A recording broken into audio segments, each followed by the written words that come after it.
আমি নিকাশা রানী বলছি। প্রিয় বন্ধুরা, আজকে যে গল্পটি বলবো তা পুরোটা শুনলে তোমাদের মধু বের হয়ে যাবে। আমার মা কাকলি সেন। আজ থেকে 10 বছর আগেকার ঘটনা। আমার বয়স তখন 9 বছর। আমার বাবা ট্রান্সফার হয়ে আসে একটি গ্রামে। আমার বাবা জয়ন্ত সেন একজন ডাক্তার, এই গ্রামের একটি হাসপাতালে আসে। আমরাও কিছুদিন পরে সেই গ্রামে আসি। আমরা বলতে আমি আর মা। গ্রামটি খুব সুন্দর ছিল। চারিদিক ধুধু করছে মাঠ, কিন্তু একটাই জিনিস খুব বিরক্তিকর ছিল। জায়গাটির আবহাওয়া প্রচণ্ড গরম ছিল। প্রথম দিন আসার পরেই আমার শরীর খারাপ হয়ে যায় গরমে। আমরা যে বাংলোতে থাকতাম সেখান থেকে গ্রামটি অনেক দূর ছিল। বাবাকে রোজ গাড়ি করে নিয়ে যেত হাসপাতালে রঘু নামে একটি লোক। আমাদের বাড়িতে ঘর-ধর পরিষ্কার করার জন্য একটি মহিলা থাকত। মহিলাটির নাম কমলা ছিল। সেই মহিলাটি মায়ের সাথে খুব গল্প করত। মা আশেপাশে কেউকে চিনত না বলতে কমলার সাথে সব রকম গল্প করত। একদিন আমি তাদের কথা আড়ি পেতে শুনেছিলাম। কমলা মাকে বলছে, বৌদি একটা কথা বলবো, কিছু মনে করবে না তো? মা বলল, কি বলবি বল। কমলা, শুনেছি শহুরের মেয়েদের অনেক ছেলে বন্ধু হয়, তা তোমার কোনো বিয়ের আগে ছেলে বন্ধু ছিল নাকি? মা, আমার বাবাকে তো চিনতিস না, আমাকে মেরেই ফেলত। কমলা বলল, সত্যি কথা বলো না। তোমার মতো এত সুন্দরীর কেউ ছিল না। মা, মিথ্যে কেন বলতে যাব তোকে? কমলা, তুমি বলছো তোমার জীবনে দাদা ছাড়া কেউ ছিল না? মায়েতে অবাক হওয়ার কি হলো? কমলা, না এমনি। আচ্ছা, তুমি দাদাকে খুব ভালোবাসো না? মা, বিয়ের 10 বছর হয়ে গেল আর ভালোবাসব না? কি বলিস? কমলা, জানো বৌদি, এই গ্রামটায় বেশি দিন কোনো ডাক্তার থাকে না। মা, কেন? কমলা, এখানে এই হাসপাতালগুলোতে খুব ওষুধের চড়া কারবারি চলে। এখানকার রাজনৈতিক দলের কিছু লোক যুক্ত থাকে। মা, তোমার দাদা আমাকে এইসব কথা তো জানায়নি। কমলা, সে কি বৌদি?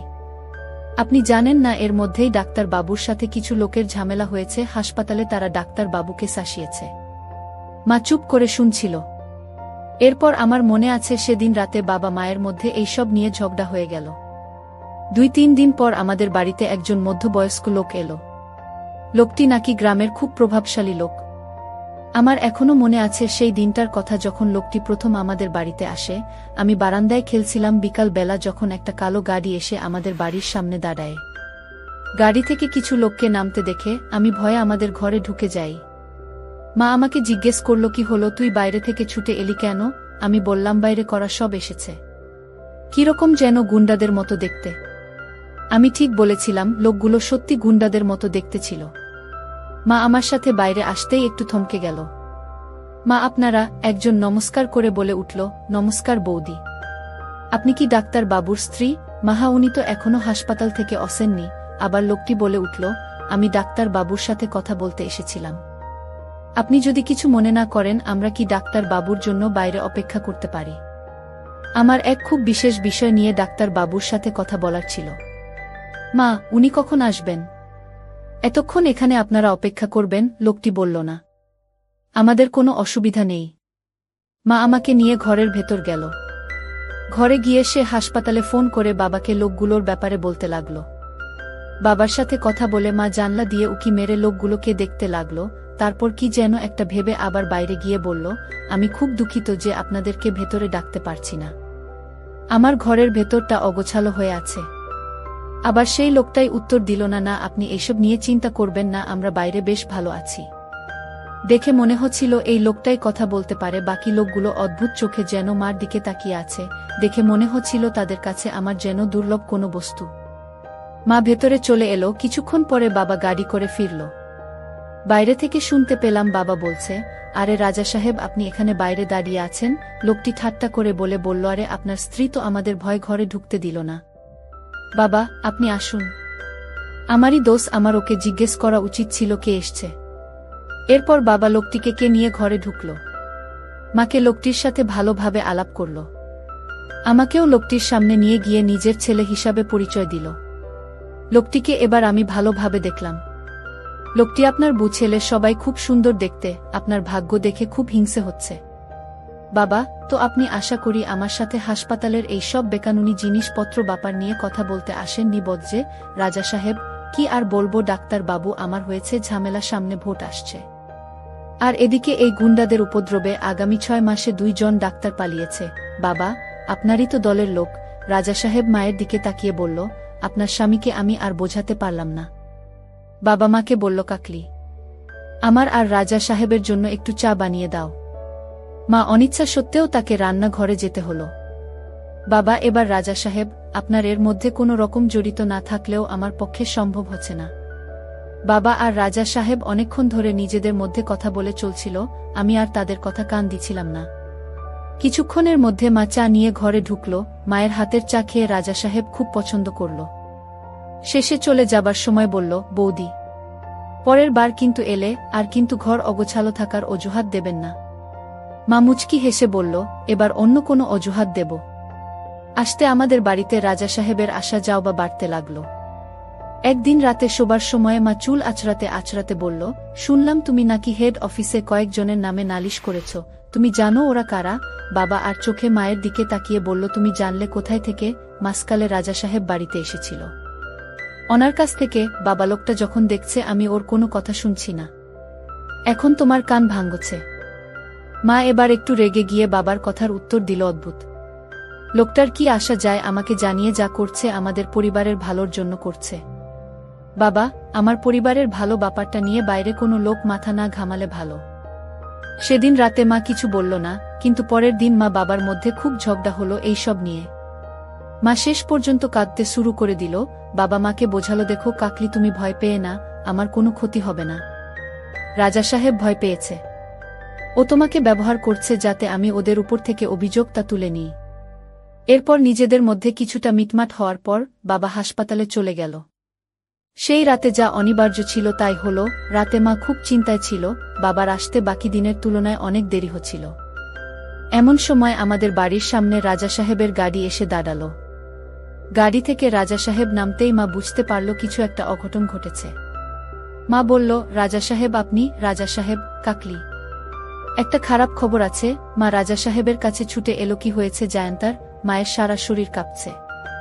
রাজা সাহেব, তোমাকে কতবার বুঝিয়েছি, ওকে বোঝাও। মা, কাঁদো কাঁদো অবস্থায় কি হয়েছে তাড়াতাড়ি বলুন। কিছু গুন্ডারা তোমার স্বামীর উপর হামলা করেছে, এখন ওকে হাসপাতালে ভর্তি করানো হয়েছে। মা প্রায় পড়ে যাচ্ছিল, কিন্তু রাজা সাহেব মাকে ধরল দুহাত দিয়ে। কাকলি, চলো এখুনি তোমাকে হাসপাতালে নিয়ে যাই। আমরা রাজা সাহেবের গাড়িতে উঠলাম। সারা রাস্তায় মায়ের পিঠে হাত বোলাতে বোলাতে মাকে সান্ত্বনা দিছিল রাজা সাহেব। হাসপাতালে পৌঁছে আমাকে নিচে রেখে মা আর রাজা সাহেব বাবাকে দেখতে গেল উপরের রুমে।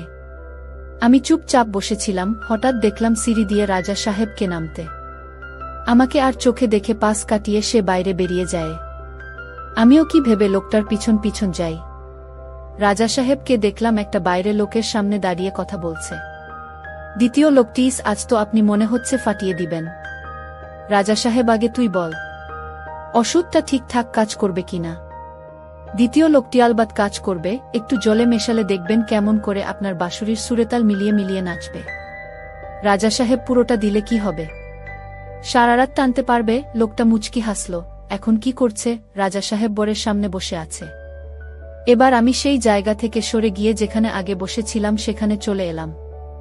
আমি বুঝতে পারছিলাম না আমার আশেপাশে কি ঘটছে। তখন আমার বোঝার ক্ষমতা ছিল না রাজা সাহেবের এই উদ্দেশ্যের ব্যাপারে। এরপর সেদিনের রাত থেকে যা যা ঘটেছিল তা ভাবলে এখনো আমার গায়ে কাটা দেয়া।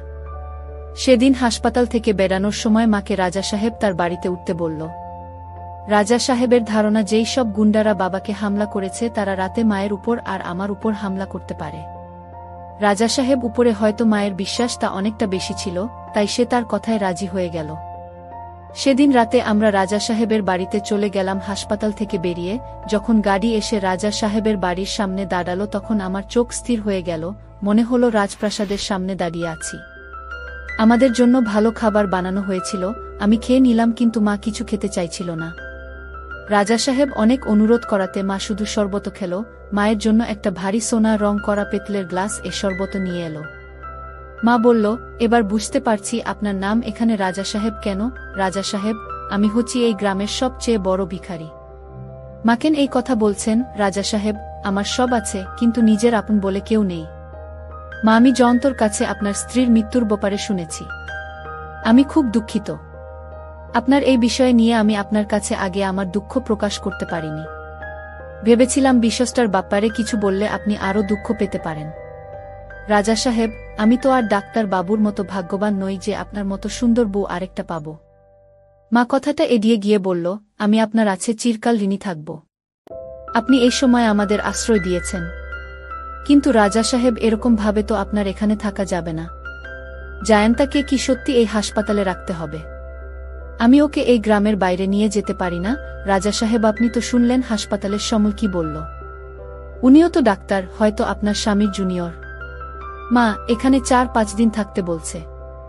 আমার তো খুব ভয় হচ্ছে ওরা যদি আবার হাসপাতালে। রাজা সাহেব কাকলি, তুমি তো দেখলে তোমার পাতির সংরক্ষণের জন্য আমার লোকেরা হাসপাতালে সারাক্ষণ ঘুরে বেড়াচ্ছে।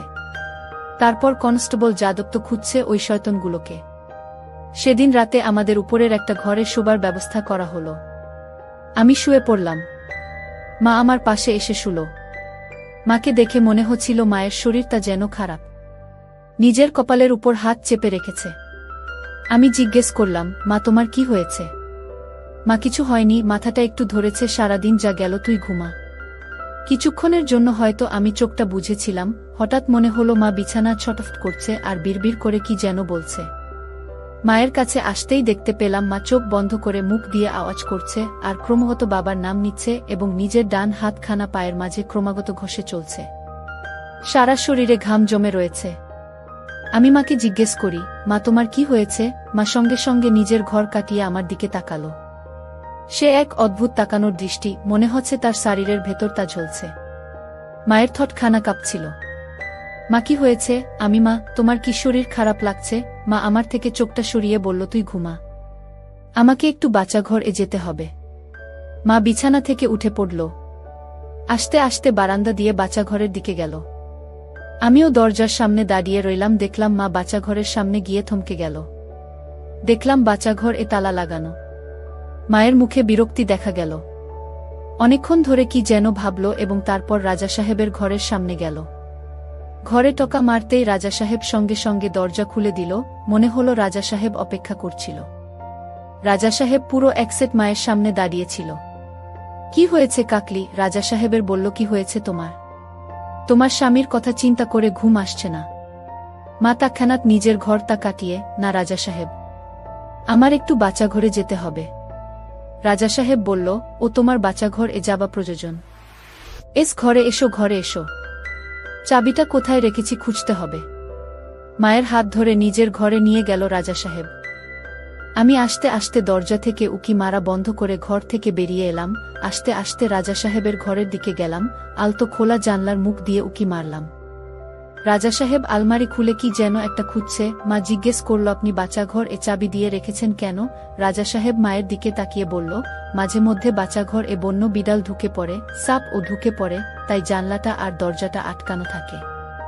এরপর মায়ের কাঁধে হাত রেখে বলল, তোমার শরীর ঠিক আছে? তুমি এত ঘামছো কেন? মা এবার রাজা সাহেবের হাতখানা সরিয়ে বলল, আমাকে আমার ঘরে যেতে হবে রাজা সাহেব, আমার ছেলে ঘরে একা শুয়ে আছে, আমাকে না দেখতে পেলে ভয় পাবে। মা কেমন যেন একটা অস্বস্তি বোধ করছে রাজা সাহেবের সামনে। ভালোভাবে জানলার কাছে মুখ বাড়াতেই বুঝতে পারলাম কারণটা, রাজা সাহেবের তাঁবু হয়ে আছে। রাজা সাহেব মায়ের কাছে এগিয়ে এসে বলল, কি হলো? আমাকে ভয় করছে কাকলি, আমার শরীরটা ভালো নেই। রাজা সাহেব মা মুখ ফিরিয়ে দরজার দিকে ঘুরতে যাচ্ছিল, এমন সময় রাজা সাহেব পিছন থেকে ধরল দেওয়ালের সাথে। মা কিছুক্ষণ রাজা সাহেবের বাহুবন্ধনে ছটফট করল কিছুক্ষণের জন্য, তারপর কাঁদতে লাগল। রাজা সাহেব মাকে বলল, আমি জানি তোর কি হয়েছে। তোর আজ রাতে তোর স্বামীর প্রয়োজন ছিল, কিন্তু আজ তোকে কে সেবা দিবে সেটাই তুই বুঝতে পারছি না। তোর চোখে ভেসে আছে নিঃসঙ্গতার ছাপ। মা ফুপিয়ে ফুপিয়ে কাঁদছিল, কিছু বলছিল না। নিজেকে এরকম ভাবে আটকে রেখে কি লাভ? শুধু ভাব যে একটি রাত তোমার পা ফসকে গেছে, কাল কেউ জানতে পারবে না আমাদের সম্পর্কর ব্যাপারে। রাজা সাহেব বলল। মাকে এবার নিজের দিকে ঘোরালো রাজা সাহেব। মা মাথা নিচু করে ফুপিয়ে ফুপিয়ে তখনও কাঁদছিল। মায়ের চোয়ালখানা 2 হাত দিয়ে চেপে ধরল। তো লজ্জা কিসের? এক মুহূর্তের জন্য সমাজের কথা ভুলে যাও, ভুলে যাও তোমার স্বামীর কথা, দেখবে আজ রাত তোমার জীবনের সবচেয়ে বড় স্মরণীয় রাত হবে। মা মুখটা ঘোরানোর চেষ্টা করল, কিন্তু রাজা সাহেব মায়ের মুখখানা সরাতে দিল না। রাজা সাহেব মায়ের মুখের কাছে নিজের মুখখানা এনে বলল, তুমি আজ রাজি হও বা না হও, আমাকে তুমি আটকাতে পারবে না। তাদের কার্যকলাপ দেখে আমি আর থাকতে পারলাম না। মুহূর্তের মধ্যে মায়ের সারা শরীর কেঁপে উঠল, মা হাউ হাউ করে কেঁদে উঠল। আমি আর দেখতে পারলাম না, সরে গেলাম জানলা থেকে। আমার মাথা কাজ করছিল না, খুব ভয় পেয়েছিলাম, একটু কেঁদে ফেললাম। নিজের মাকে একজন ব্যথা দিচ্ছে আর কিছু করতে পারছিলাম না ভেবে আগেই কান্নাটা এসেছিল। আমি সেখানে থাকতে পারলাম না, নিজের ঘরে চলে গেল। ঘরে দরজা বন্ধ করতেই মায়ের গলার আওয়াজ কানে আসছিল না। কিন্তু বিছানায় শুতে পারলাম না। বিভিন্ন প্রশ্ন আমার মাথায় ঘুরতে লাগলো।